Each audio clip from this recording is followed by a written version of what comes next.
Welcome to Have You Read It? The channel where we bring books to life, one summary at a time. Today we're diving into Florence Given's empowering book, Women Don't Owe You Pretty. This book is a bold and unapologetic guide to dismantling the patriarchal beliefs that hold women back from true self-love and acceptance. It challenges the notion that women's worth is tied to their physical appearance and encourages them to prioritize their own needs and desires. What makes this book so unique is its accessible and conversational tone, combined with its insightful analysis of societal pressures. It's like having a heart-to-heart with a wise friend who's not afraid to call out the BS and inspire you to live authentically. Florence's writing will encourage you to challenge everything you've been told about beauty, relationships, and your own self-worth. Given helps you to take control of your own life. Let's get into the heart of Women Don't Owe You Pretty and explore its key ideas. First and foremost, the book challenges the deeply ingrained belief that women's worth is tied to their physical appearance. This idea, perpetuated by societal standards and the male gaze, leads women to engage in expensive, time-consuming, and sometimes painful beauty rituals, all in the pursuit of being deemed pretty and therefore worthy of respect. But as Florence Given argues, prettiness is not a currency we should be forced to pay. The pursuit of prettiness often distracts women from focusing on their careers, making their own money, having sex, and enjoying their lives. Instead, encouraging us to fight with each other and believe that we need men and that we can't live without them. You are enough on your own. The author encourages us to challenge this harmful narrative and reclaim our time and energy for our own goals and desires. The source explains that encouraging women to spend hours focusing on their prettiness and desirability for men, instead of directing their energy towards themselves, is a very intentional method to make sure that men keep making all the money, having all the fun, and having lots of sex, while women are expected to compete for their attention and are shamed for doing the exact same things men do. It's important to examine what pretty even means. Our collective idea of what makes someone pretty is based on their proximity to whiteness, thinness, being non-disabled, and being cisgender. Those who fall outside of these narrow standards often face discrimination and are denied opportunities. The author challenges us to recognize our own pretty privilege and use it to advocate for inclusivity and equality. The book explores the concept of desirability politics, highlighting how society rewards those who conform to its beauty standards. This creates a toxic competitiveness among women as they strive to meet unrealistic expectations and gain approval from others. The author urges us to reject this competition and instead support and uplift each other, recognizing that there is room for all of us to thrive. She writes, shaming other women for caring about their appearance is just another form of internalized misogyny, and an inability to see how race, class, sexuality, and desirability all affect the way you're perceived in the world. The source identifies that one of the most radical acts under capitalism is to simply love yourself, especially if the love you have cultivated for yourself is enough to fill you, without the need for romantic love to feel validated. Florence Given goes into the importance of setting boundaries in all aspects of our lives. Boundaries are essential for protecting our energy, maintaining healthy relationships, and living authentically. The author encourages us to identify our boundaries and communicate them clearly to others, even if it means disappointing them. Respect yourself and your energy better than freely giving it to people who have no intention of reciprocating. Don't devalue it like that. Stop saying sure to everything when really you mean no. The ability to say no is the most definable, clear, and communicative boundary. Yet we often find ourselves feeling guilty for saying no to people, at the expense of our own comfort and desires. It is not fair to constantly people-please. The book also tackles the complexities of relationships, both romantic and platonic. She challenges the heteronormative idea that women need men in order to be complete. She encourages us to prioritize our relationship with ourselves and to choose partners who add value to our lives, rather than drain our energy.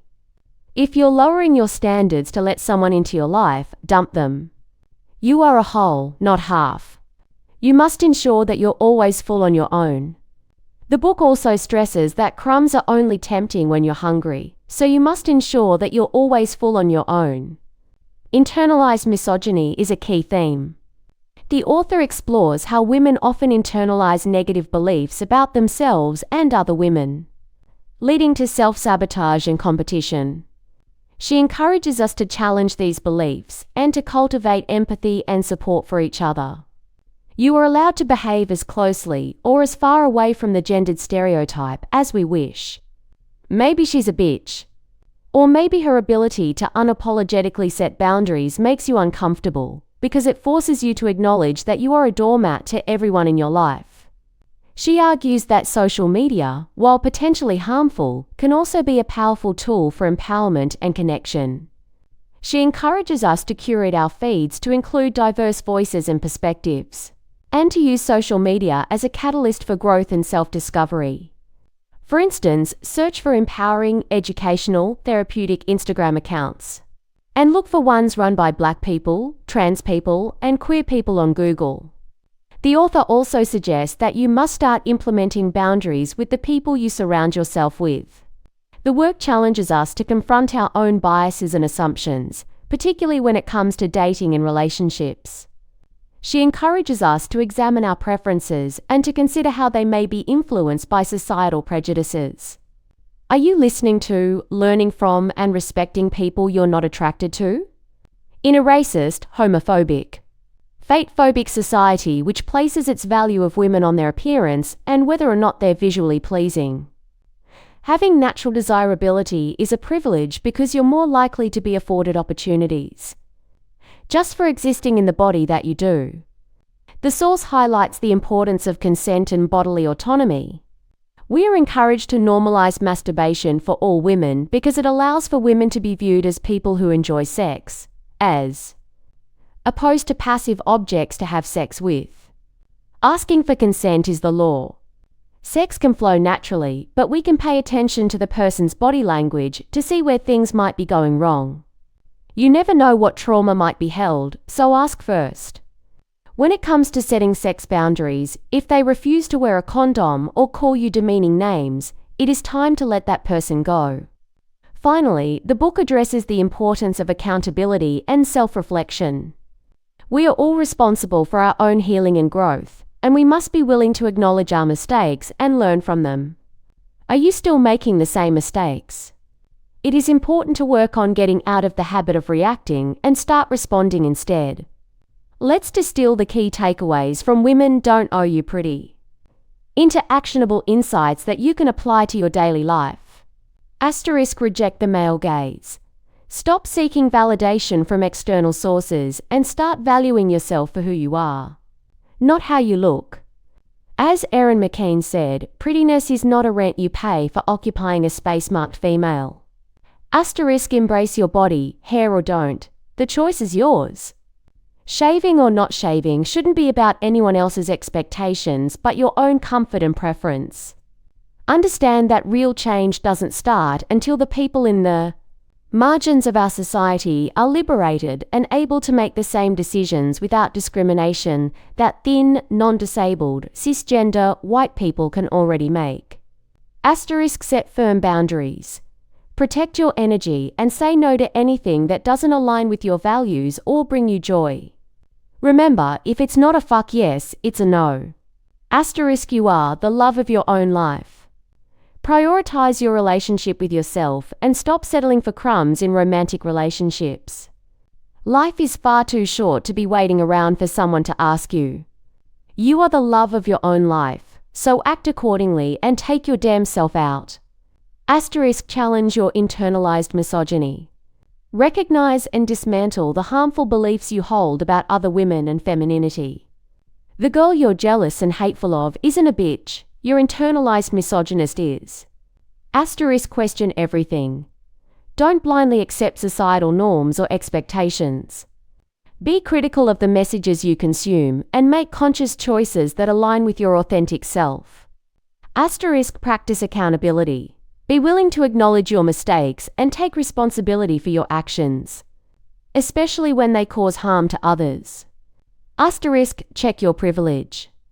Recognize the unearned advantages you have in society and use them to advocate for those who are marginalized.